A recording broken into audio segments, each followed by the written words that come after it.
चलिए आज बात करते हैं एक बहुत ही महत्वपूर्ण विषय के बारे में। जी हाँ, लोगों के द्वारा हमेशा मुझसे एक प्रश्न पूछा जाता है कि तलाक का केस हमारा न्यायालय में चल रहा है, तो क्या ऐसी अवस्था में हम दूसरा विवाह कर सकते हैं या तलाक लेने के कितने समय के बाद हम दूसरा विवाह कर सकते हैं। जी हाँ, आज इस वीडियो के माध्यम से मैं आपको यही जानकारी देने वाली हूँ। इससे पहले आप सभी से निवेदन करूंगी कि अभी तक जिसने मेरा चैनल सब्सक्राइब नहीं किया है वो ऐसी ही कानूनी जानकारी प्राप्त करने के लिए आप मुझसे मेरे यूट्यूब चैनल और मेरे इंस्टाग्राम आईडी पर भी मुझसे जुड़ सकते हैं। तो सवाल है कि विवाह जब होता है और मामला जब बिगड़ जाता है और मामला जब न्यायालय में पहुंच जाता है और तलाक की स्थिति आ जाती है, अगर व्यक्ति दूसरा विवाह करने की सोच रहा है तो कितने समय के बाद वो दूसरा विवाह कर सकता है। क्या तलाक का केस आपका अगर न्यायालय में चल रहा है तो उस वक्त आप दूसरा विवाह कर सकते हैं। देखिए, अगर आपका केस न्यायालय में चल रहा है और तलाक का मामला है तो उस वक्त आप तब तक विवाह नहीं कर सकते हैं जब तक कि आपका तलाक नहीं हो जाता है। अगर आप तलाक के बिना दूसरा विवाह करते हैं तो ऐसे में ये एक अपराध माना जाता है। देखिए, अगर आपका तलाक हो चुका है और तलाक के बाद उस निर्णय पर अपील नहीं हो सकती है तो ऐसी अवस्था में आप दूसरा विवाह कर सकते हैं। लेकिन अगर आपकी पत्नी के द्वारा या आपके पति के द्वारा उस तलाक की डिग्री पर अपील हो जा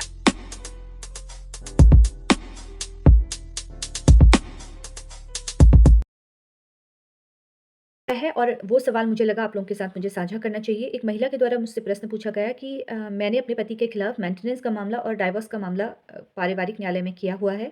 अब ऐसी अवस्था में क्या मैं वो केस वापस ले सकती हूँ? क्योंकि अब मुझे ऐसा लगता है कि ये मेरे द्वारा जो कदम उठाया गया है ये गलत है, क्योंकि लोगों के कहने पर आकर मैंने ये केस कर दिया था। तो क्या अब मैं इस केस को वापस ले सकती हूँ?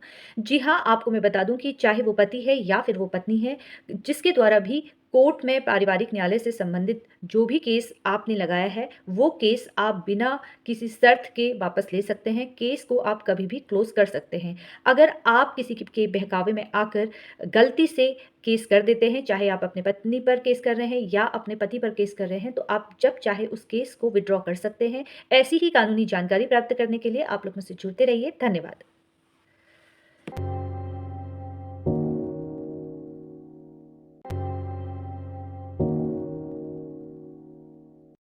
देखिए, अक्सर होता क्या है कि एक महिला और एक पुरुष आपस में अच्छे दोस्त होते हैं। कुछ समय तक उनकी दोस्ती चलती है, फिर अचानक महिला के द्वारा आरोप लगा दिया जाता है।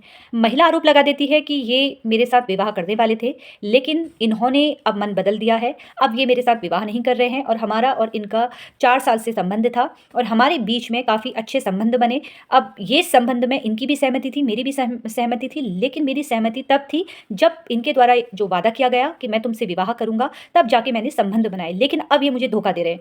अब ऐसी अवस्था में एक पुरुष वर्ग जिसके साथ ये घटना घटित हुई है, वो कैसे साबित करे कि उसके द्वारा कभी कोई भी विवाह के लिए नहीं बोला गया। महिला स्वयं उसके साथ संबंध बनाने को तैयार थी, लेकिन सबूत तो चाहिए अदालत में। अब ऐसा सबूत आप कहाँ से लाएंगे? तो ध्यान रखिए, जब भी आप किसी महिला के साथ दोस्ती करते हैं तो दोस्ती अपनी जगह पे है, लेकिन कल कहीं ऐसा ना हो कि आप दोनों के बीच में मतभेद की स्थिति उत्पन्न हो जाए और महिला के द्वारा झूठे आरोप आप पे लगा दिया जाए। तो इसलिए सबूत इकट्ठा करना काफ़ी इंपॉर्टेंट है। अब आप सबूत कैसे इकट्ठा करेंगे? एक थोड़ा छोटा सा एग्जाम्पल आपको दूंगी। देखिए, जब आप किसी महिला के साथ दोस्ती करते हैं, आप अफेयर में हैं, आपको ये नहीं मालूम कि कल उनके साथ आपको रहना है, इस रिश्ते को कंटिन्यू करना है या नहीं करना है। तो ऐसी अवस्था में आपके विचार विवाह को लेकर क्या है, ये सोशल मीडिया में आपको देने पड़ेंगे। जी हाँ, मैं बात कर रही हूँ सोशल मीडिया की, जहाँ पर आप जुड़े हुए हैं, चाहे वो व्हाट्सएप है, चाहे वो फेसबुक है या आपका इंस्टाग्राम है। किसी भी सोशल मीडिया में आप जुड़े हैं तो आप विवाह को लेकर अपने विचार पोस्ट करते रहा कीजिए जब तक आपकी उन महिला के साथ दोस्ती है। अब विचार जब आप पोस्ट करेंगे कि आपके विचार विवाह को लेकर क्या है, तो ऐसी अवस्था में उस महिला को टैग करना ना भूलें और साथ में आपके और उनके जो कॉमन फ्रेंड है उनके द्वारा लाइक और कमेंट आप अवश्य उनसे बोलिएगा कि इस पे करने हैं। इससे फ़ायदा ये होगा कि उस महिला को ये हमेशा पता रहेगा कि आपके विचार विवाह को लेकर क्या है और कल वो झूठा आरोप आप पे लगाने की सोचती है तो ऐसे में ये आपके द्वारा जो की गई पोस्ट है आपका बचाव का काम करेगी।